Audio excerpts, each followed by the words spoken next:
Sabado, araw ng mga puso. Hindi ako bibiyahe kahit na merong mission si Orange App na maka 6 akong biyahe ngayon, may makakuha akong commission.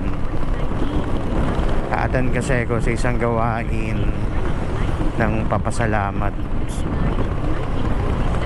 So sa ano to, sa Parañaque. For almost 30 years na huli kong sama sa magulang ko noon sa pag-attend nila sa gawain na yun. So gusto ko ng may saayos ang buhay ko, lalo't tumatanda na. Tapos na tayo sa lahat ng mga kumbaga mga kamunduhan. So yung nalalabing panahon natin, nalalabing panahon ko sa lupa, gusto ko namang ialay at isaayos, ilapit sa Diyos. So ngayon mag-isa lang ako.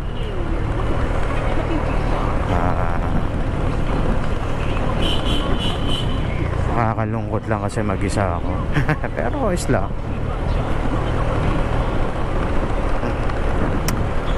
Hindi sa akin importante ang araw ng mga puso, kasi araw-araw naman araw ng mga puso.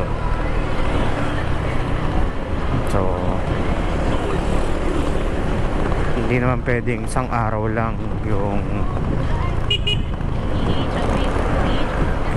magpapakalambing ka sa asawa mo, sa partner mo, sa girlfriend mo, boyfriend mo. Dapat araw-araw yan.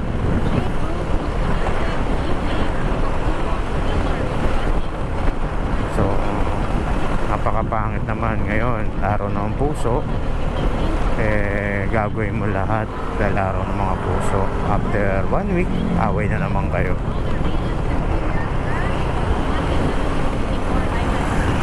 So parang tama lang gunitain siguro na ako araw ng mga puso ngayon. Pero kung gusto mo lang talagang maayos, di gawin mo araw-araw yan, ang paggunita ng araw ng mga puso. Hindi mo naman kailangan bumili ng bulaklak, ng cake, ng regalo para sa minamahal mo. Kasi yung araw-araw na magkasama kayo, araw-araw na nagkakaunawang kayo, araw-araw may respeto kayo, araw-araw na walang gulo, sa napakalaking regalo na yun. Pagising mo ng umaga, maganda na kagad yung bungad sa'yo ng isang buong araw. So yun na lang. Siguro sa mga kabataan, yan natin silang para sa mga kabataan, yan natin silang gunitain ng espesyal ng araw ng mga puso. So may mga pera yan. Pero sa akin kasi, sa edad ko na to, hindi na yan ang ko bas gusto ko ng tahimik at malayang pag-iisip at may saayos ang buhay ko.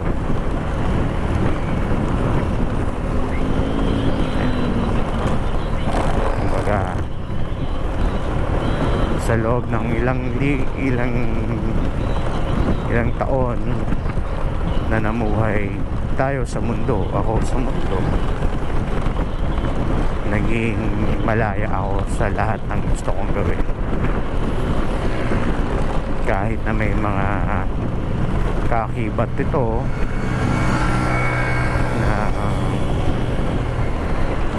makasalanan, alam nating kasalanan, nagawa natin yun, nagawa ko yun. So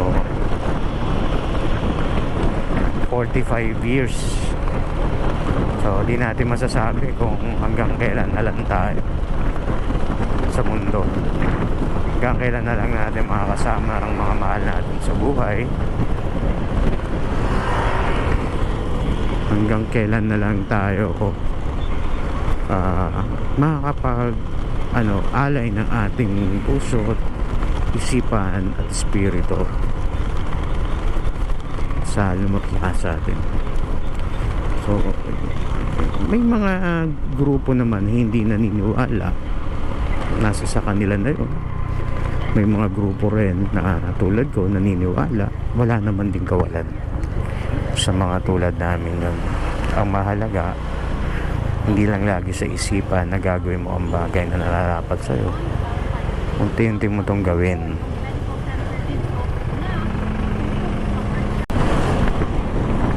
Kanina, bago ako malis ng bahay, medyo malungkot. Pero habang nag-aasikaso na ako, nakakaramdam ako ng excitement na alam mo yung ilang taon na laging nasa isipan mong umaten at magpasalamat sa Diyos, lagi na lang nasa isipan mo nun. Yung manonood ka na lang sa YouTube, sabi ko parang may kulang sa lahat ng kaganapan sa buhay ko. Kaya sobrang pasasalamat ang gusto kong ibigay.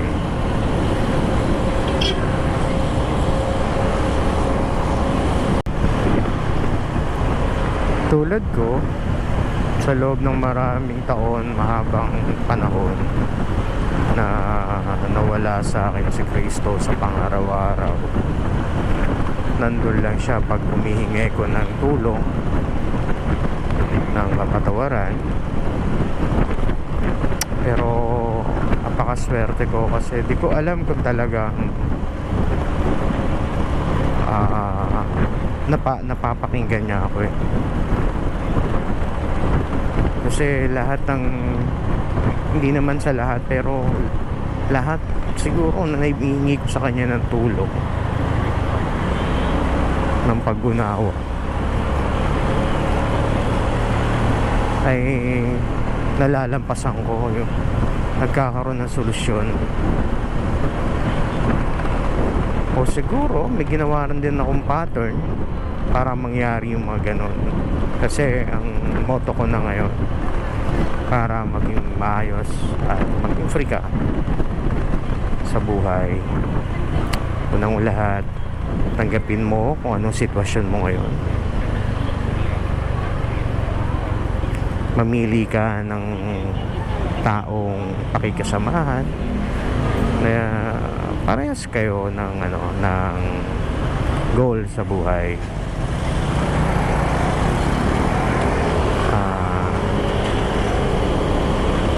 Lahat ng problema may solusyon.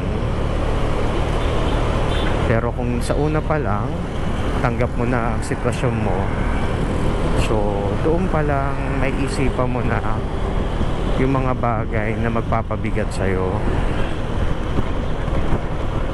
At kung ito'y pipilitin mo, sa umpisa pa lang din, may mga hakbang ka na nagagawin kung sakaling hindi mangyari yung una mong solusyon. Meron ka mga choices at limited ang gagawin mo sa abot lang ng makakaya mo. So ayun yung mga ginawa ko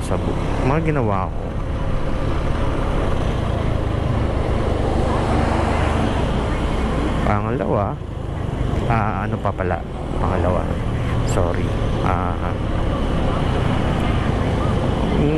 Minsan maganda pa rin yung nagiging tahimik. pinakamaganda yung tahimik sa mga oras ng problema. Kasi yung iba, pag kinuwentuhan mo, pakikinggan ka lang, pero lalabas din sa kabila tenga.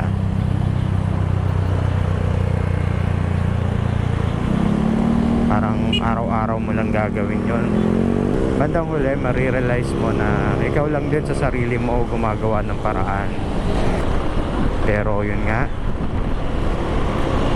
kung meron kang pattern sa buhay,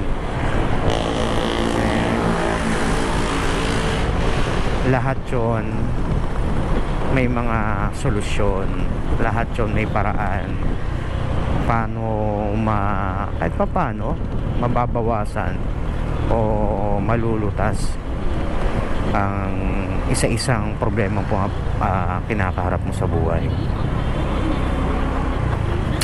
Grabe traffic pala rito.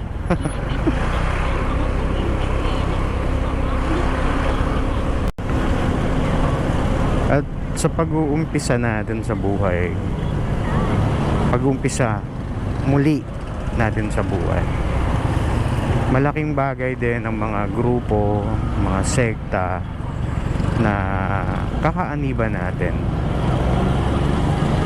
Pansin ko to kasi lalo kung isang maayos, magaling na sabihin natin preacher yung pakikinggan mo, na hindi lang sa Biblia siya nakatuon, kundi kung paano natin ito i-apply sa pang-araw-araw nating buhay, pamumuhay. So mas madali mo siyang maiintindihan kasi hindi naman lahat tayo ay binigyan ng pagkakaunawa ng Diyos. Hindi tayo lahat ganon kadali para sa atin magkaroon ng pagkakaunawa.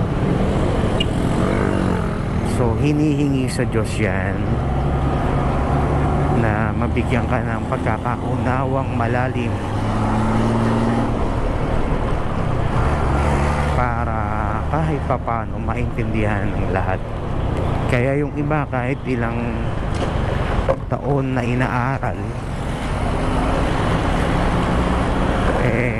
may mga pagkakamali rin sa pagkakaunawa.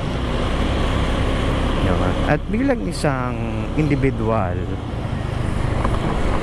na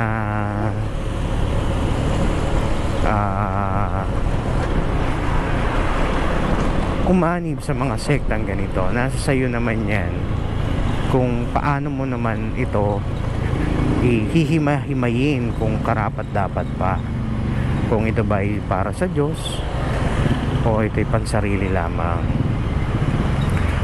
At kung ito ay naging gabay mo sa araw-araw,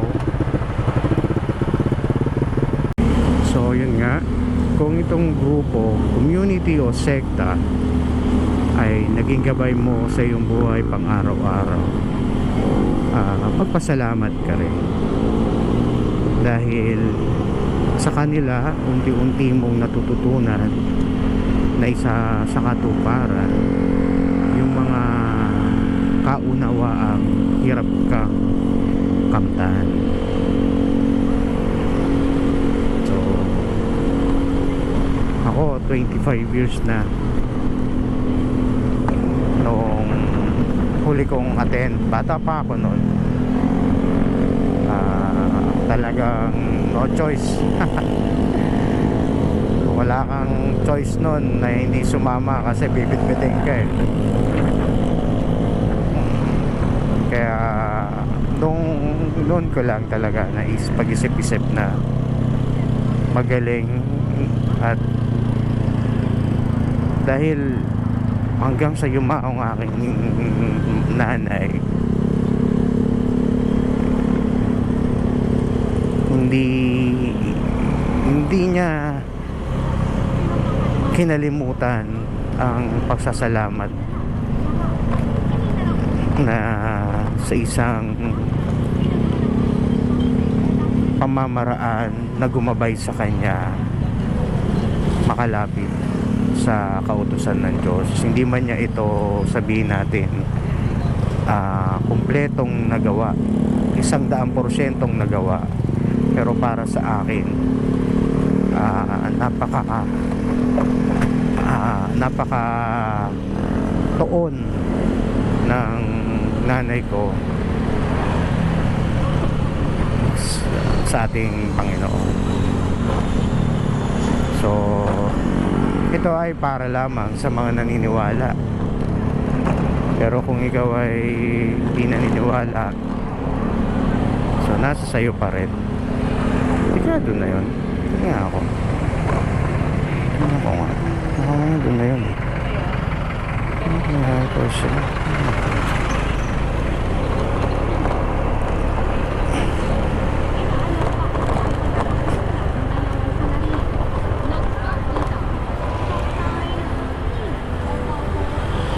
Tatanungin ko lang to. Sir, pwede mo magtanong, saan ang entrance? Dito po. Salamat po. Ayun. Dito na nga ako. Kala ko lumampas ako. Wow, nakakatawa. Lord, para akong may iyak. Iba yung pakiramdam.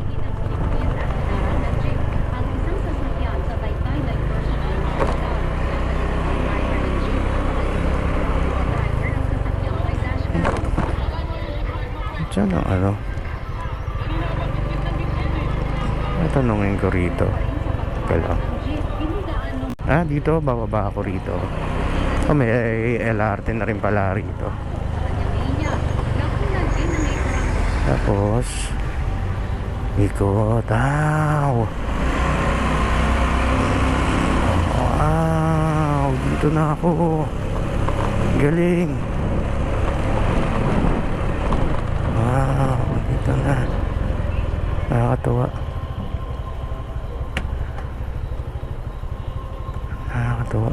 Sir, pwede mag-park? Dito po, brother. Ganyan po ninyo, ganyan. Doon ho. Pag ganyan mo lang, wag mo na idalak. Isa unahan ng para... Kaiharang ko na lang doon pero di kayo lalako. Sige po, salamat po, brother. Para yung pinaka-design niya. Apo. Kasi pag nakaganyan, medyo baka tamaan yung mga dulo ng gulong eh, no? Apo. Nakagano na lang ako. Pag ganyan ka na lang. Salamat to. Okay. Apo. Wow. Wow. Dito ko na lang lalagay. Galing oh.